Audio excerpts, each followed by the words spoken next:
Бисмиллахир-рахманир-рахим. Барыңыздарға Алла Тааладан бекем иман, чын денсаулық, эки дүйнөнүн жакшылыгын каалап кетмекчимин. Аллах Таалам аркылуу жамандыктардан асырап сактаган болсун.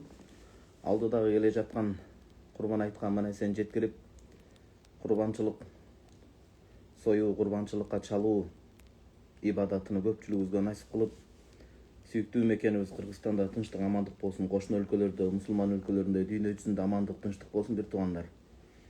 Азыр бир илимий самалык менен такыбачылык жаатында, иман жаатында пайдалуу бир аалымдарыбыздын сөздөрү менен бөлүшүп кетмекчимин. Мунапихат аттуу баалуу эмгегинде имам Ибн Хаджар Аскалани рахимахуллах Азирети Али радиаллаху таала анхунун 8 нерсеге керектүү, эң маңыздуу, орчундуу 8 нерсени бизге эскерип кетип атат.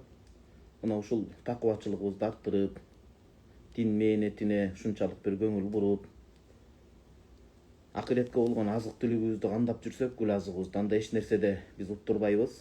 Көрө албастыктан, ачкөздүктөн, дүйнөгө тойбогондуктан, текеберчиликтен Кудайым баарыбызды асыраган болсун. وعن علي رضي الله عنه حضرت علي رضي الله تعالى عنه айтып атат: لا خير في صلاة لا خشوع فيها. Намазда хушу деп коет. Ханафи мазхабта китептерде, мисал Ихтияр китебинде айтат, намазда ошол хушу, худу, Кудайым көрүп билип турат деген коркуу сезимдин коштоосунда ар бир намаздын рүкүндөрүн, адептерин, шарттарын ордуна коюп окуу, ошону хушу деп коет. Мындайча айтканда, намаздын чыныгы, тирүүлей жаны десек болот.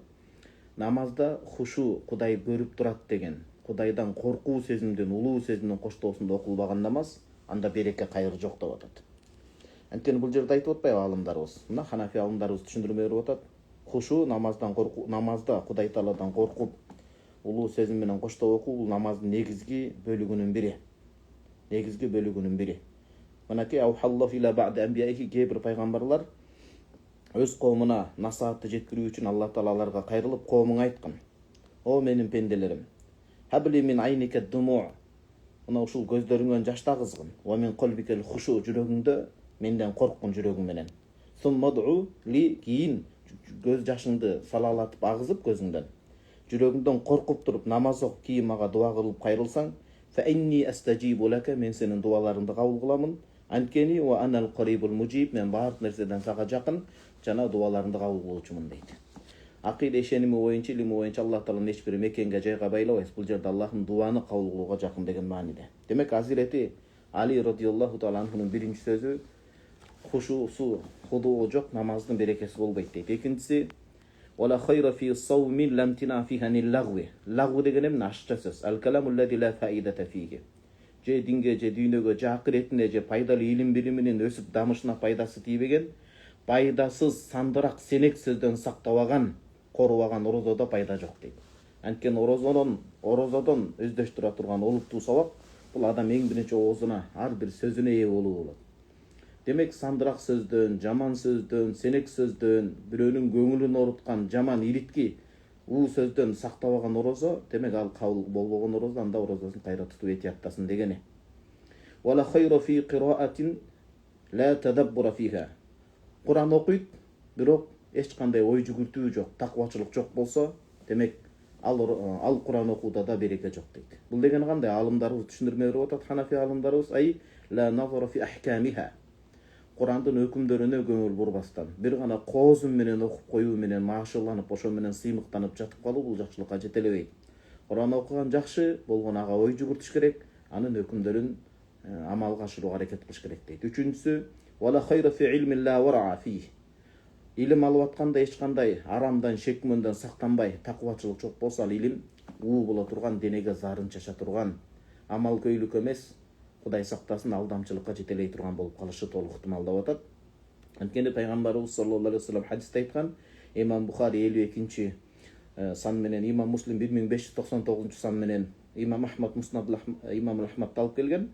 Пайгамбарыбыз саллаллаху алейхи вассалам айтат: "Маниттака шубхат", ким шек күмөндөн сактана турган болсо, арам анык, адал анык, бирок ортосунда шек күмөндүү нерселер бар да, көп күмөн кээде арамга жетелеп калат.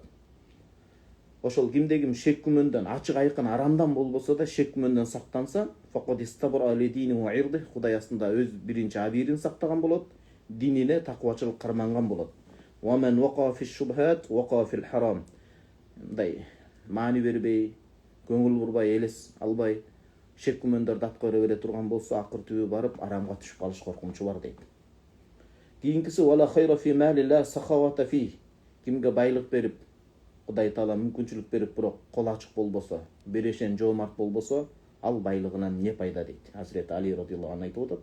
Мына хадисте келген Имам Байхақи Шуабул Иманда 3140 номерде санда жеткирип атат. Пайгамбарыбыз саллаллаху алейхи вассалам айткан, көңүл буруңуздар, бул өтө маанилүү хадис, алдыдагы Курбан айтка дагы тиешеси бар болот.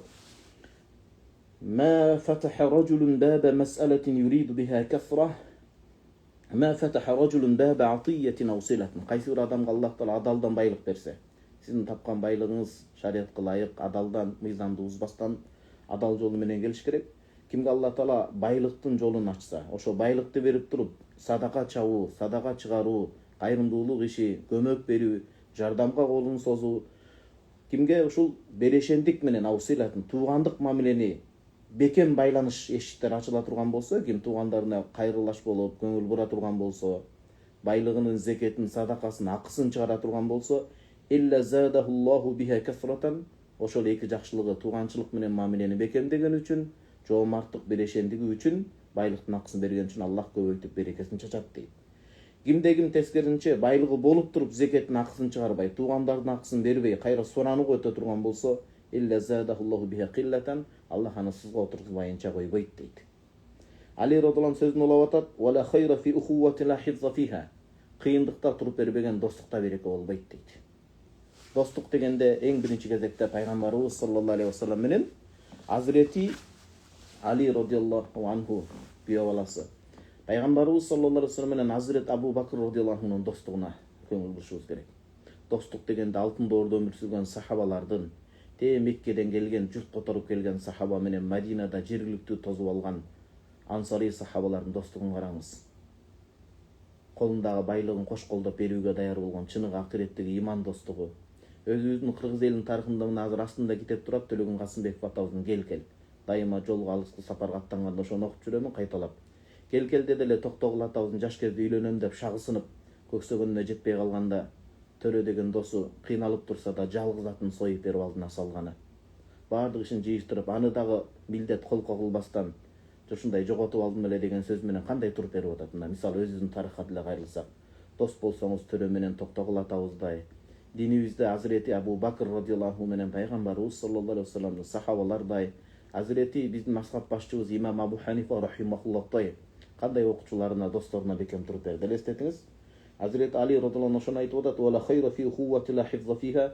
Чегараны сактабаган, достуктун маданиятына көңүл бурбаган, достукта береке жок дейт. Анткени акыреттик болсо, Кудайым буйрса, бардыгы жакшы болот. Пайгамбарыбыз саллаллаху алейхи вассалам айтып атат: "Алейкум бихванис сафа", жүрөгү таза бир туугандарды кармагыла. "Фа иннахум зинат фирраха", жүрөгү тазалар, булар жакшы күндөрдө дагы силерге көрүк болот. "Ва исматун фил бала", кыйынчылыкта төбөңөргө жанган жылдыз болот дейт. Ибн Асакир тарихи Димашта жеткирип берип атат бул хадисти. Имам Байхақи 7992 санда жеткирип берип атат. Абу Зубайр Сахл ибн Саад сахабадан айтып атат, пайгамбарыбыз саллаллаху алейхи вассалам айткан: "Ал-мар'у касирун би ахихи", чыныгы досу менен адам көп болот. "Вала хайра фи сухбати ман ла яра лака мисла ма тара лаху", баягындай көрө албаган ичтар достан этият бол дейт. Демек ошол дос сиздин иманыңызды бекемдесин, акыретиңизге жол баштап берсин деген сөз. Бул жерде жетинчи пайданы бөлүштүрүп айтып атат Hazreti Ali radıyallahu anh: "Вала хайра фи ни'мати ла баqa фиха". Кудай берген неамат, тартуусу жакшылыкка шүгүр эте албасаңыз, анда дагы берекет жок дейт. Кээ бир аалымдар ушинтип дуба кылчу. Мына Ханафи мазхабта көп аалымдардын бири ушинтип дуба кылган. Муну жок дегенде кыргызчасын жаттап айтып жүрсөңүз жакшы болот. Кандай дуба? Аллахумма ла таслуб минни ни'матан ан'амта биха алей. О жараткан Аллахым, мага неамат кылып тартуулаган жакшылыктарыңдан куру жалак калтырба. Мага тартуулап, сыйлап берген неамат жакшылыктарыңдын өтөөсүнөн чыгып, кадырлап, ошондон кол жууп калуудан өзүн сакта дейт. Берген неаматтарыңды бекем сактап калууга көмөк бер дегени. 8-нчи пайда: "Вала хайра фи дуаин ла ихласа фихи", ихлассыз эле жаттап айтылган дуада береке кайыр жок деп атат. Анткени дуанын өзөгү, түп тамыры бул ошол ихластуулукта. Пайгамбарыбыз саллаллаху алейхи вассалам айткан, Имам Табарани Муъджамул Кабирде 13-томдо 110-сандагы хадис менен жеткирип берип атат. адамдардын жүрөгү иришсимал деп атат. Алардын эң жакшы жүрөгү дуага байланып көбүрөөк жаратканга жалбарганы. Эгер силер Аллах Тааладан сурасаңар, бийик Фирдаусту сурагыла жана сурап атканда антум мукинуна бил ижаба, мээримдүү Аллах өз даргөйүнөн дуамды кабыл кылат деп берилип туруп ихлас менен дуа кылгыл. Анткени Аллах Таала капилетте жатып ихлас менен көңүл бурбаган, ою ар кайсы тарапка бөлүнгөн капилет жүрөктөн чыккан дуаны жараткан Аллах Таалам кабыл кылбайт деп атат.